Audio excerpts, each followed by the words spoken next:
Military incursion by India is imminent. Military presence has been reinforced on the border. That was a statement just made by the Pakistani defense minister that doesn't exactly inspire confidence as these two nuclear-armed powers face off. So today we're going to talk pretty high level, try to get everybody up to speed as to what's actually playing out here. We're going to take a look at the situation today, a little bit of historical context, the international players involved to the limited degree that they are, and then, of course, what to expect going forward. Now, starting out, this all really began, this series of events, on April 22nd, so just about a week ago, 2025, when there was a deadly terrorist attack in Indian-administered Kashmir. Now, the Indian government has accused Pakistan of orchestrating the attack through backing some of these militant groups that did claim responsibility for this attack. And of course, this has led to speculation that the conflict could escalate between these two nuclear-armed nations. We have a couple of key statements here worth getting into. The Pakistani defense minister, that we'll quote a couple times today, said, quote, "Current tensions with India could escalate into an all-out war. Indian Prime Minister Modi vowed to pursue the perpetrators to the end of the earth and has vowed a harsh response, stating that India will identify, track, and punish every terrorist and their backers." Pakistan's leadership has denied any involvement at this point, going so far as to say, if you have this evidence, India, tell us, share it with the world, and they've warned India against any sort of military retaliation. Now, analyst Michael Kugelman said, quote, "One can't completely rule out worst-case scenarios depending on the nature of a potential Indian strike, given the nuclear capabilities of both nations."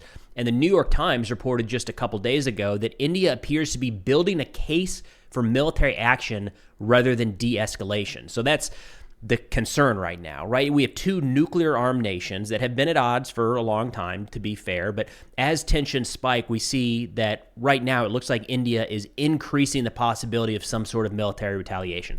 And that's the thing we have to keep an eye on here in the next couple days and weeks. The next big move would be if India carries out a military strike into Pakistan or against Pakistani military interests.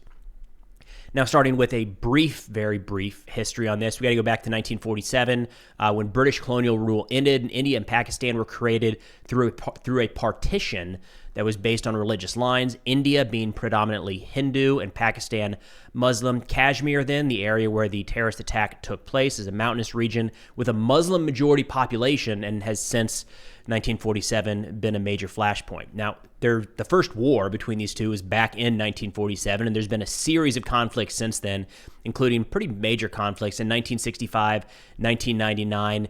And looking at Kashmir, both India and Pakistan claim the region entirely, but only partially control parts of it. Now, again, the terrorist attack on April 22nd, kind of what sparked this most recent round of fighting, was in Pahalgam. My apologies in the pronunciation there. I'll pull up a map so you can see the area we're talking about.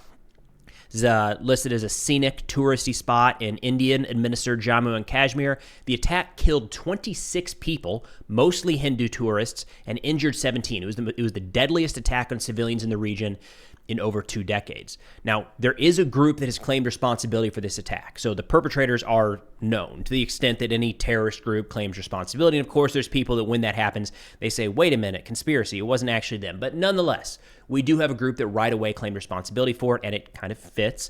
The Resistance Front, TRF, a group that India links to Pakistan-based Lashkar-e-Taiba, claimed responsibility via telegram expressing anger over outsiders in Kashmir. In fact, there were eyewitnesses on scene. They're still being questioned as this investigation is coming together, saying that they were asking the victims if they were Muslim or not before executing them. So indicating that it could have been a religiously based or ethnic based attack there. India immediately blamed Pakistan, alleging cross-border linkages to the attack, although no public evidence to this point has been shared. In response, India suspended the 1960 Indus Waters Treaty. They closed their borders, they expelled Pakistani diplomats, and they revoked visas for Pakistani nationals. Now, Pakistan has since denied their involvement, with their foreign minister saying, and I mentioned this earlier, quote, "If there is proof of Pakistan's involvement, please share it with us and the world," end quote. I think for everyone's benefit, that'd be good to see. Right? Anytime we're talking about the possibility of moving into a war, we want to make sure that no matter what actions are being taken, they're actually built on a foundation of accurate, truthful information. Now, Pakistan closed its airspace to Indian flights and deemed the treaty suspension, quote, an act of war. And they say these tit-for-tat measures, combined with India's ongoing hunt for militants, have spiked tensions to a level not seen since the 2019 Pulwama attack, which killed 40 Indian soldiers.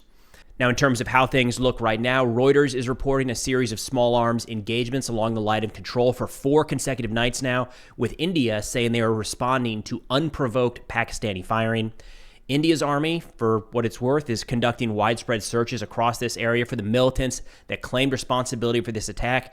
And both sides, as mentioned by the Pakistani defense minister at the start of this video, are fortifying their positions, with India saying they are, quote, considering retaliatory military options. That was stated in the Indian Express.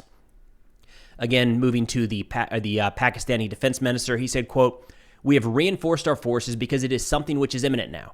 So in the situation, some strategic decisions have to be taken. So those decisions have been taken. The country is on high alert. We will only use our arsenal of nuclear weapons if there is a direct threat to our existence.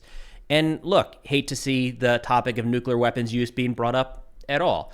The optimistic side of me says that this will stay the kind of low-level simmering conflict that would never get to that point. But again, we can't completely rule it out given how absolutely catastrophic that would be. Now, turning to the international views here, I've seen some jokes in the United States of saying, like, wait, which side is Republican, which side is Democrat? Like, who should I be cheering for? Because unfortunately, we've kind of come to that in the United States. We have to have a side that we root for versus another.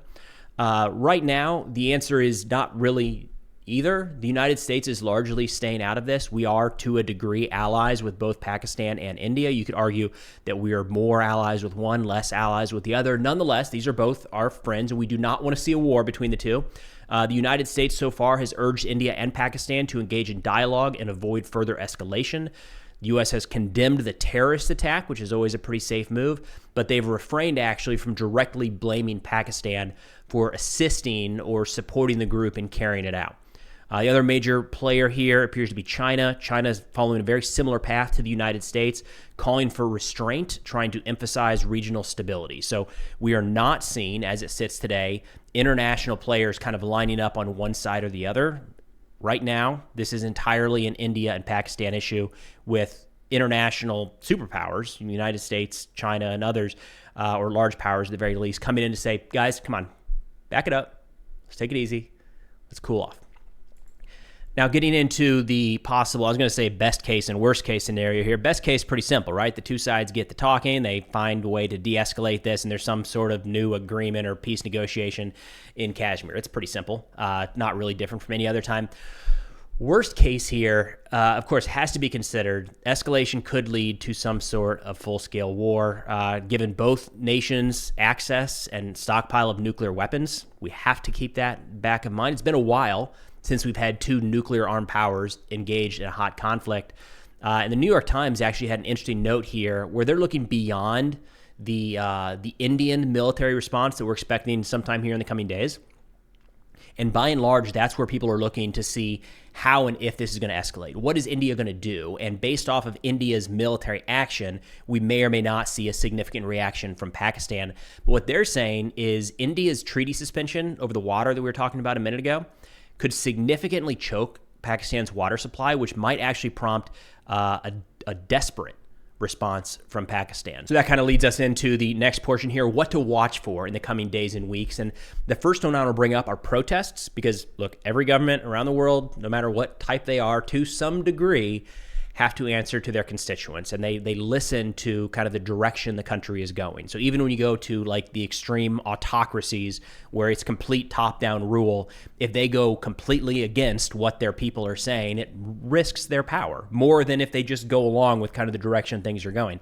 So in this case, if we see in India or in Pakistan a lot of the population calling for a harsher military reaction, that could come. And it's worth bringing that up in the context of this water supply potentially being choked off. Another item to watch for here are the United States, UN, Chinese-led possible negotiations. Again, some international parties stepping in, trying to de-escalate this situation. We haven't seen a lot more than just mere words. Again, guys, ease up. we might start to see organizations like the UN step in and try to deliberately take over some sort of peace talks. And then the last one here, pretty obvious though, any sort of military action. We are seeing the movement of military assets throughout portions of Pakistan and India. That's posturing, it's projection, it's trying to kind of signal that you could be prepared for war. It does not automatically mean that a war is coming or that a military strike is coming. Nonetheless, it does look like both sides are taking the necessary actions, assuming that the fighting is about to begin. Hopefully it doesn't, but that's roughly where things sit now. Hopefully this helped provide a little bit of a background. We'll do our best to keep you updated as it goes forward. That's all I got for now. Thanks for watching. I'll see y'all next time.